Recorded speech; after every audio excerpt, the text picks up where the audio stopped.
Greetings. This is H.Y.N from Chongqing International Academy, presenting about habitability of extraterrestrial life. This presentation aims to foster communication on career-related topics and to develop a global communicator. As a global communicator, before I begin, I'd like to mention that I've audited a course, Astrobiology Exploring Other Worlds, by Professor Chris Impey from University of Arizona. My aspiration is to be an astronomer because I admire the way astronomers study the movement of the stars, planets, and other celestial bodies. Astrobiology and the search for extraterrestrial life are integral aspects of astronomy, and I sought to deepen my knowledge on this emerging subject. The course I chose is particularly valuable because it integrates expert analysis from chemistry, astronomy, geology, and archaeology, providing a comprehensive foundation in astrobiology.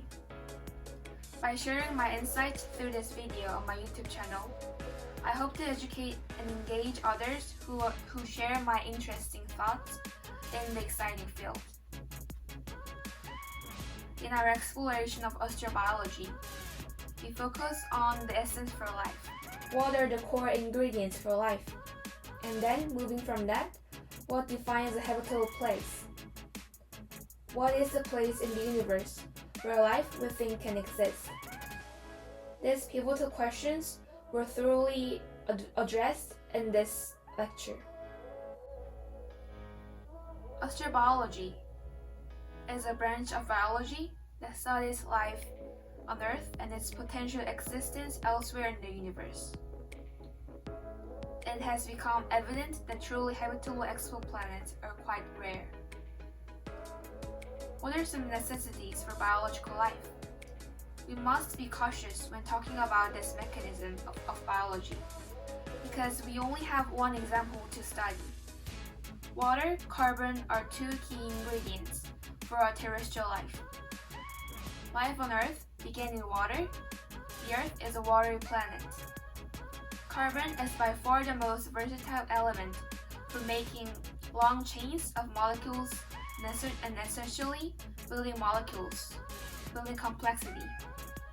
It is important to note that the biological ingredients at the level of molecules do exist in deep space and do exist in the molecular clouds where stars will form and planets will form. Water is abundant in the solar system. While the Earth may be the actual water world, it is not unique. For instance, this map here is the water map of Mars done with spectroscopic techniques. We also have the situation of Enceladus, a surprise a few decades ago when we saw icy geysers streaming out into the space. So these two key ingredients for biology do appear to be universal. Stars, of course, are energy source for our biology and the fuel for astrobiology. Therefore, it is important to think about the lifetime of the stars too.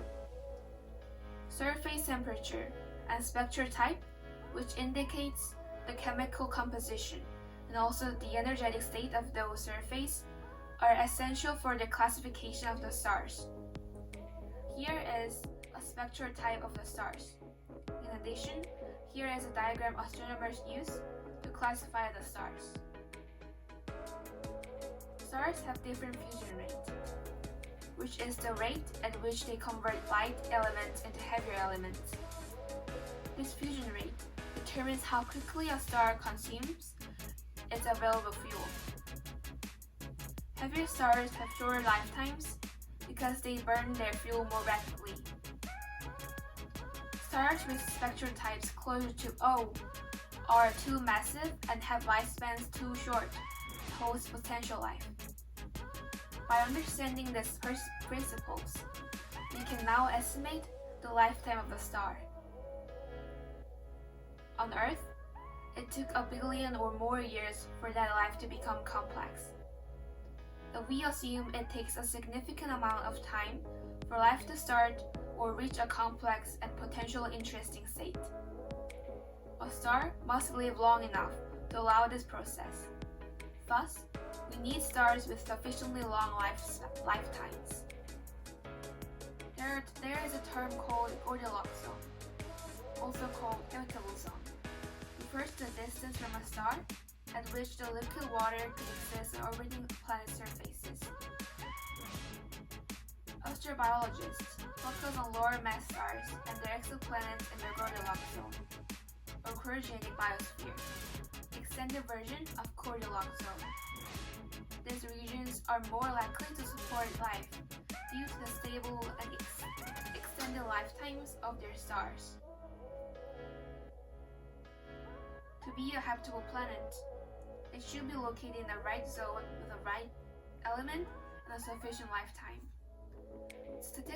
Statistically, only a small fraction of all exoplanets that are truly habitable. Currently, we don't know what this fraction is because the surveys are still underway. However, it's going to be an interesting number, given that the number we start with is at least one exoplanet per star in the Milky Way galaxy. Bringing this to close, by participating in this course and filming my own lecture, I have taken a significant step forward toward my dream and gained valuable insights into astrobiology and astronomy. I believe that astrobiology is a discipline with immense potential for development. I have promised myself to be an astonishing astronomer who first discovered the extraterrestrial life. See, thank you for listening.